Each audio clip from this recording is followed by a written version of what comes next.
As Orlando Pirates brace for a high-stakes Soweto derby against Kaizer Chiefs at FNB Stadium tomorrow, head coach Jose Rivera has stood firmly behind the club's decision to go public with news of his departure at the end of the season, despite growing concerns over its impact on team morale. The Buccaneers confirmed last week that Rivera's contract would not be renewed when it expires next month.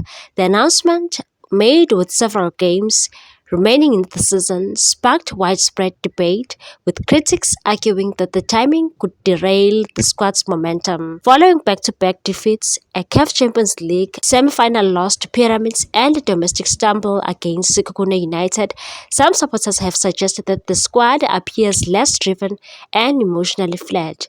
But Rivera dismissed that notion, praising the club's transparency and intent to eliminate off-field distractions. Instead, I think it's a good way to avoid speculation. It helps us to keep our house in order. More than anything, it was a move rooted in transparency from the club.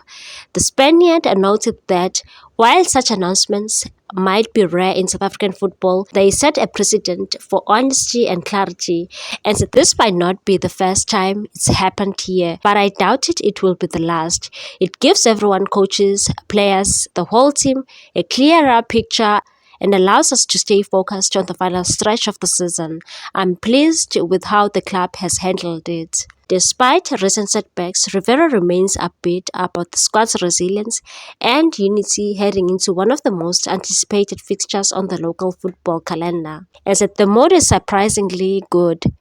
This season, we've developed a culture of overcoming adversity. We know how to find motivation within ourselves, regardless of external circumstances. With only a handful of matches left, the Pirates boss believes his side is determined to finish the season strong, and that the players have delivered something exceptional this term. Now we want to close it out in a way that reflects the effort and quality we've shown all season. However, Pirates will have to navigate the derby without key figure Nkosinathi Sibisi, who has shown a red card in Wednesday's league loss.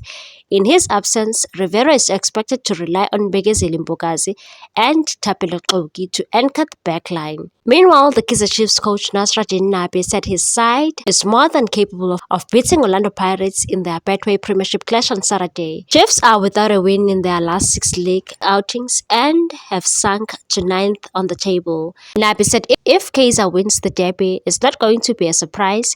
If Pirates win the derby, it's also not going to be a surprise. Those are the two biggest clubs in South Africa.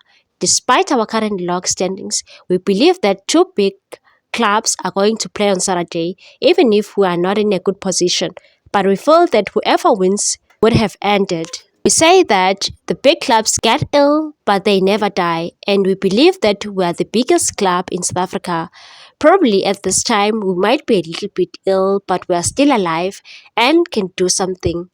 Meanwhile, Kaizer Chiefs coach Nabi has spoken about how the recent Royal AM expulsion from the PSL has resonated with his human side, sympathizing with those affected by the KZN club's troubles.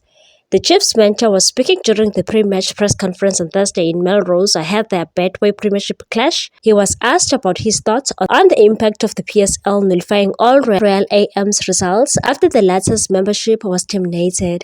Chiefs drew 2-2 with the KZN side in November last year, and that result ultimately had no bearing on the standings due to the club's expulsion. While acknowledging the negative impact on 1-point deduction, Nabi stated he felt for those who were affected, having lost their jobs in the situation, and that the impact has been negative or positive for any team in the PSL because of the Royal AM situation.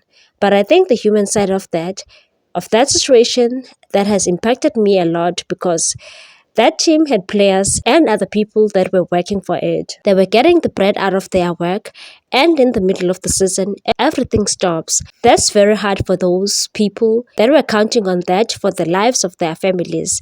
And I feel that's the biggest impact that is on the families of the Royal AM players and personnel. Amakhosi are currently 9th on the log standings. As a result of Royal AM's eviction, the league will be finished on 28 matches now instead of the usual 30. Chiefs have 3 matches remaining now. Please like, comment, share and subscribe for more sports news.